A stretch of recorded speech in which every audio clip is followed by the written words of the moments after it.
Open your heart even further than it already is.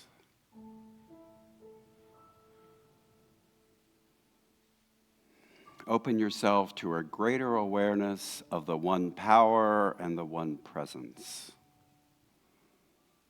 the very core of your beingness, the truth of what you are.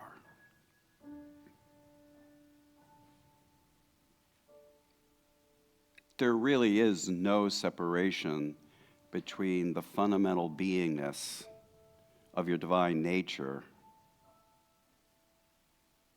and yourself. So open your heart further. Not your physical heart, but that heart that transcends physicality. It's something I call the heart mind. For me, while my brain and my heart are separated, my mind and my heart are one. They are two sides of the same coin.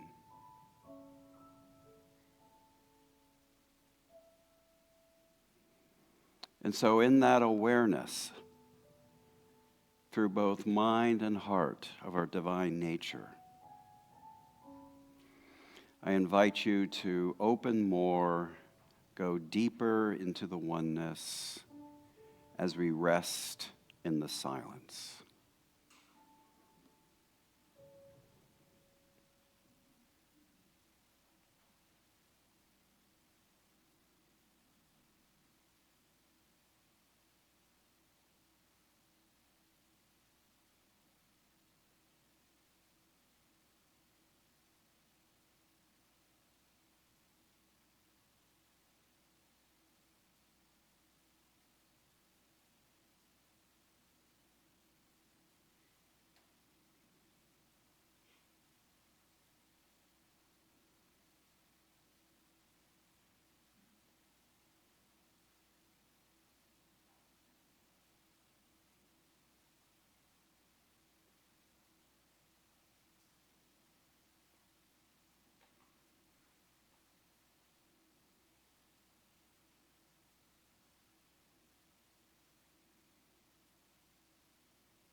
I am divine life.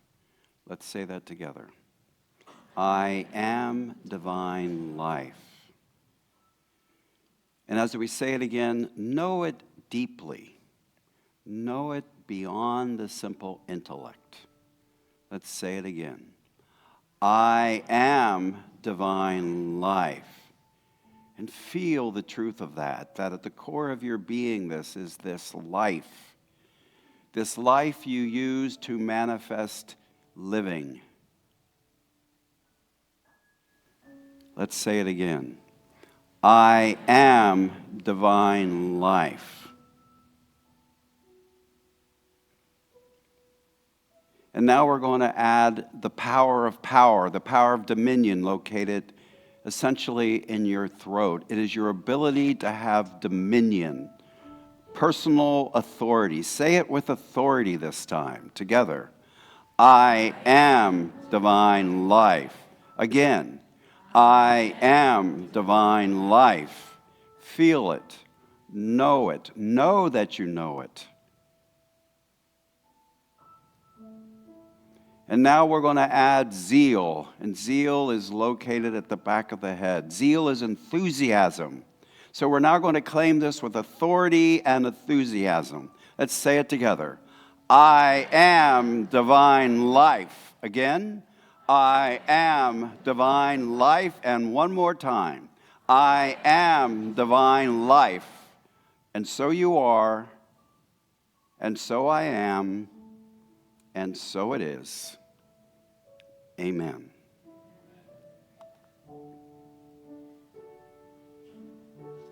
I'm raising the veil between me and my God.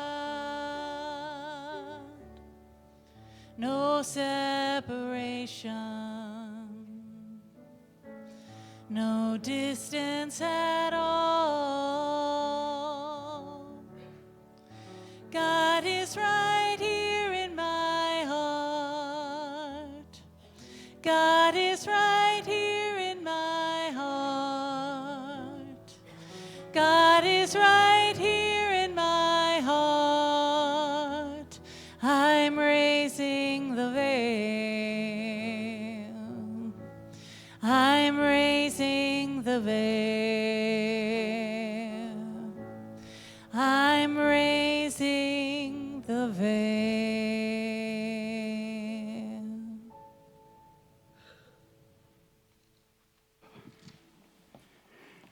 Hello, Unity of Fairfax.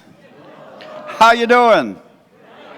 So on my podcast, Metaphysical Rump, I begin it this way with my co-host. It's another beautiful day in my consciousness. Join me in knowing that. It's another beautiful day in my consciousness. Do you feel it? Yeah, and I'm so happy to be back here. The last time I was here is in the spring of 1996. Before I was ordained, our class trip came here, and your wonderful class, our class, was hosted by your wonderful congregation. And you still ooze the same traits of hospitality and kindness and generosity. I have felt so supported when I was doing the classes and getting ready for this. Is Ron here? Shout out to Ron. Well, I guess not. Ron was amazing. So are you ready to romp with me? Because that's what I do. I do metaphysical romps. Are you ready maybe to open your heart and mind a little more? Maybe to hear things differently. Okay, so let's get with it. So I named this Power Up after my book because we're powering up our awareness of the 12 powers. And so I'm going to share with you my story, the metaphysical basis of the 12 powers, why they are. Do we believe in them or do we know them? And then I just thought we'd throw in a little bit about the power of life so you get the flavor of one of the powers. So my story is this. I hated them. I mean, really. I avoided the 12 powers like the plague. And it was because I didn't understand them. And when I became dean, I was charged with finding somebody to teach the 12 powers. I wasn't going to do it. And there was a wonderful man named Reverend John Anderson who was a walking heart. This man was so loving, so kind. And he was in love with the 12 powers, and he taught them with passion. And he taught them through experience. And I was so glad he was doing that because I didn't want to do it. And then one day, there was that fateful knock on the door. John poked his head in and said, I quit.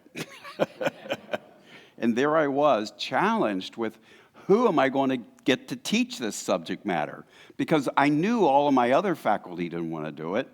And so that was when I decided to pull up my big boy pants and go, okay, it's my time to learn about these 12 powers.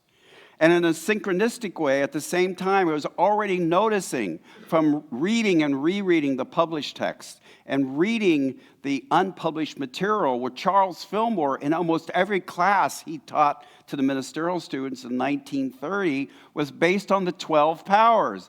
And I'm going, these must be important. Why aren't they important today? Because they really weren't. They really weren't. So I became passionate about reawakening this teaching, going deeper, finding ways to use it. Why is this important? Why was it important to Charles and Myrtle Fillmore? And so now I'm a little rabid about it. I'm very passionate about them. And so let's do this romp, okay? So, the metaphysical basis of the 12 powers. So, the starting point always has to be with God, has to be with the divine, which is our fundamental divine nature.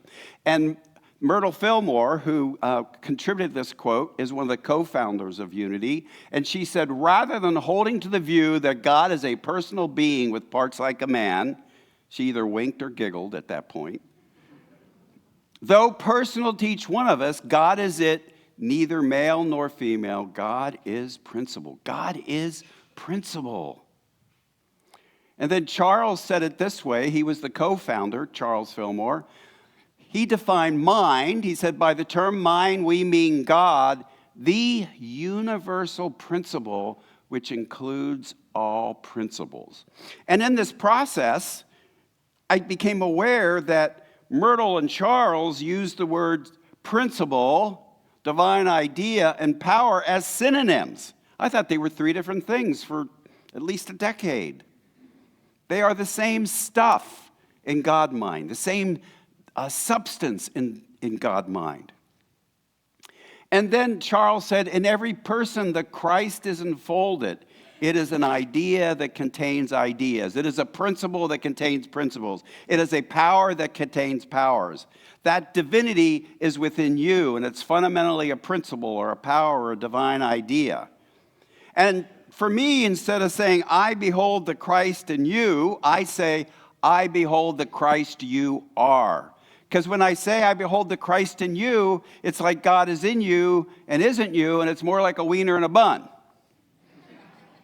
Where the bun's not the wiener and the wiener's not the bun, and so we're the vessel for God, when in truth, you are the thing itself. You are the divine. And when you look in the mirror, do you see something grand like a lion or something less? If you're seeing something less, it's time to change your mind. It's time to change your mind. You know, you ought to look in the mirror and say, what are you doing tonight? Right? Yeah. So a fundamental idea in the Unity teachings is everything that changes is based on divine ideas, principles, and powers that don't change. So whether it's in the changing physical realm or the changing non-physical realm we call consciousness, whatever is changing, there must be a divine idea or divine principle existing in divine mind. Are you with me? Are you with me? Okay, so this needs to be a little interactive for me. I mean, obviously I move. I need some interaction.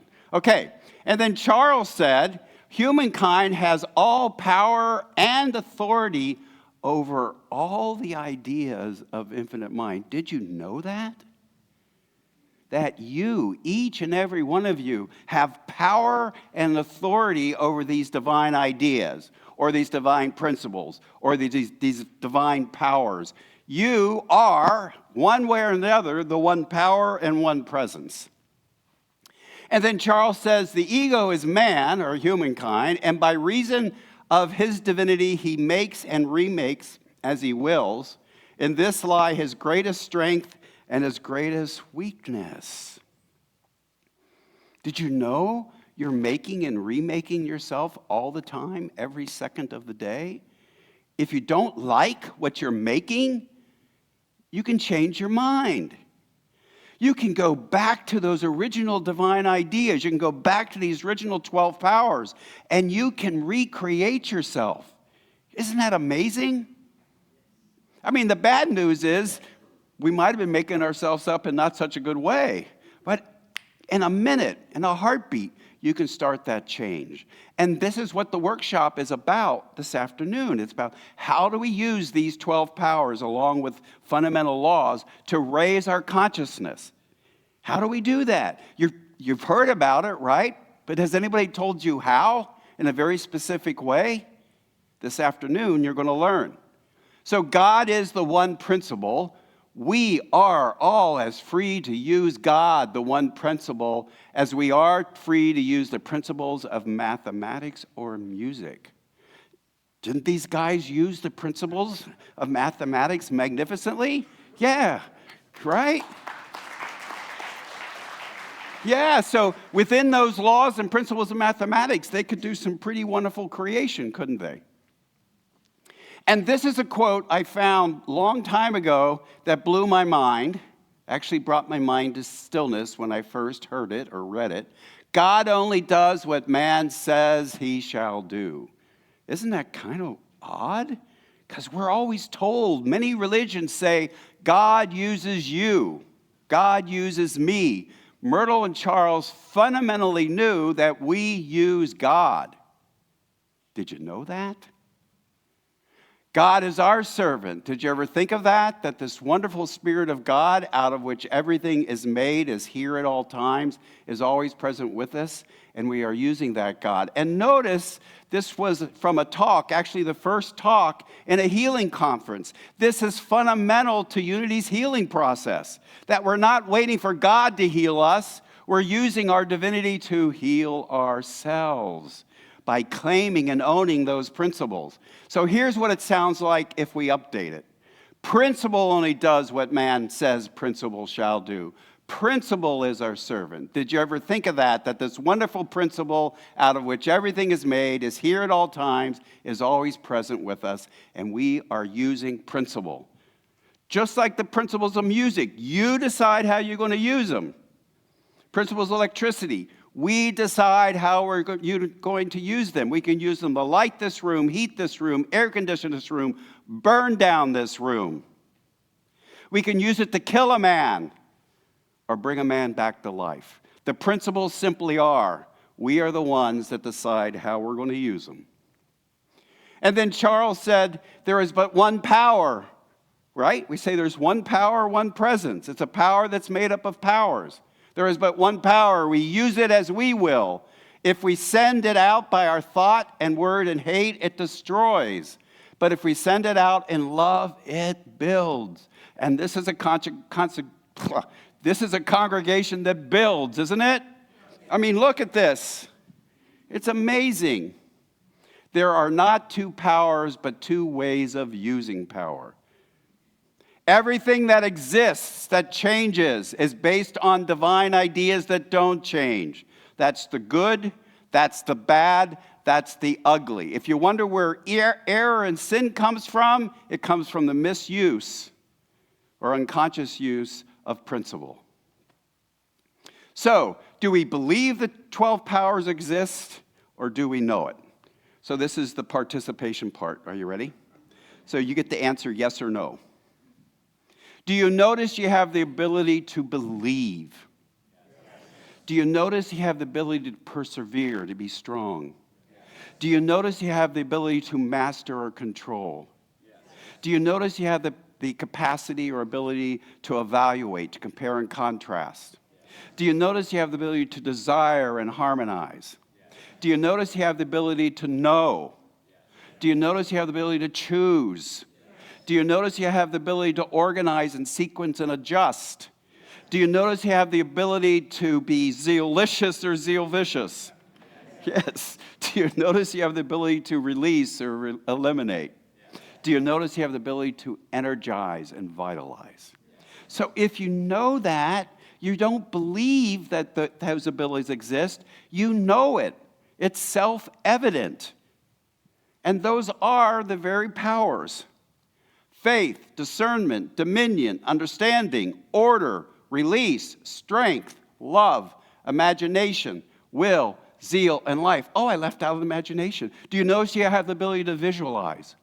Yeah, and conceptualize. Okay, so here's some general concepts about the 12 powers. Everyone has them. At least in this room, we know that's true, right? You guys just answered yes. We're not talking about how well you're using them. Okay? We're always using them, so if we're always using them and we don't know what they are, we're using them unconsciously, and we might not quite get the right results, the ones we're looking for. They don't care. Principles don't care. The principles and laws of electricity don't care. The principles and laws of music don't care. You care. And they are a team. Even though we explore them individually, they're always working together. So let's look at the power of life. You ready to do that? Power of life. So the power of life is located at the generative organs. That's the genteel way of saying they're located at the part of your body where on your Mickey Mouse watch, Mickey Mouse is showing 6:30. Come on, you get it? 6:30. It's the color red, and it's disciple Judas. God is life. God is not living. God is life. God is not living. Living is how we use the principle of life. We make that principle of life into living. The power of life is not in itself intelligent, and that seems counterintuitive because look at all this beautiful life expressing out here, and it has its own innate intelligence, right? But that's not the life we're talking about. We're talking about this principle, and this principle must be directed using the powers of understanding and wisdom, so we use it at higher and higher levels of consciousness. So life is used to energize, to vitalize, enliven, invigorate, animate, activate, action, and vigor. You get it? Okay. In the phenomenal world, life is the basis of the energy that propels all forms to action. Sometimes we say God is energy, but that's a metaphor because energy changes and God does not. However, there is a principle called life that makes energy possible. And then life, when we're using it from sense consciousness, which is based on at least our five senses. We're using it based on our senses, thoughts, beliefs, and feelings. There's nothing wrong about it. It's just a different level of consciousness. And then we can use it from elevated consciousness. The higher your consciousness is at the moment, the more clearly you can use the principle of life and all of the principles at their highest level. And I think the more we do that, we create win-win situations for each other. And so let's do this affirmation. I use life wisely. Together. I use life wisely. Again. I use life wisely.